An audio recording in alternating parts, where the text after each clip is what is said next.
et nous guide sur la voie du progrès durable et de la paix.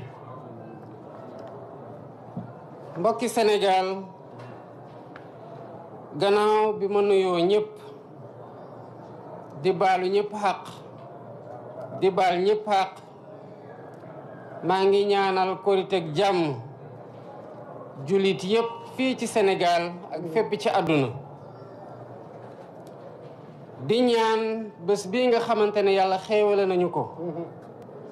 mu doon bésub mbégte waaye bés tamit pour ñu jàppalante dimbalante suturalante comme ni ko imam waxee sànq ci xutbaam bi waaye tamit bés bii ak weer wii ñu génn doon loo xamante ne dafa gën a dëgëral mbokkoo gi ak jàppalante gi ak jàmm ji fii ci Sénégal moo tax maa ngi feddali samay nuyoo imam ratib grande mosquée de Dakar ak bépp kilifa diine ci biir Sénégal waaye tamit ak kilifa aada yépp ak fépp fuñ di nekk di leen gërëm bu baax di leen sant ci seen taxawaay ci liy jàmm ak jàmmal réew mi waaye tamit liy téye mbaax yi nga xamante ne moom la ñu bëgg suñu askan gi askanoo ko weer wii ñu génn di wóoru koor gi def ñuy fàttali solos ngëm waaye tamit solos yar sa bopp ak baale waaye tamit am oyof teg baalu te seddoo li nga xamante ne xéewal la ñu ko yàlla xéewale moo tax ma bëggoon santaat yàlla bu baax a baax ci gannaaw bi ñu mayaatee ñu fekke ko tal ko ba taxawal ko ci bés bii ñu am tey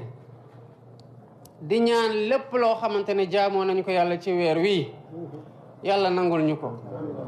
jéggal ñu rëcc-rëcc yi te gën ñoo dëgëral ci siraatal mustaqim di ñaan kilifa diine yi ak kilifa aada yi waaye di ko ñaan bépp way gëm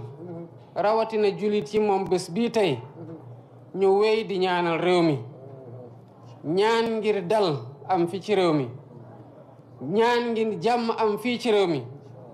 waaye ñaan tamit ba lépp loo xamante ne ñu ngi koy teg ci ay jéego te am ci yéen a defar Sénégal yàlla barkeel ko kon maa ngi ñaanal ñëpp Aïdul Fitruk jàmm di ñaan yàlla mu sàmm Sénégal sàmm askanu Sénégal di ñaanal ñi ko fekkee yépp yàlla may leen ñu fekke koy déwén mu ànd ak tal ak wér-gu-yaram ak xéewal yu bare asalaamaaleykum wa rahmatulahi taala wa barakaatuhu. waaleykum salaam wa rahmatulahi taala wa barakaatuhu loolu doon kàddu yi nga xam ne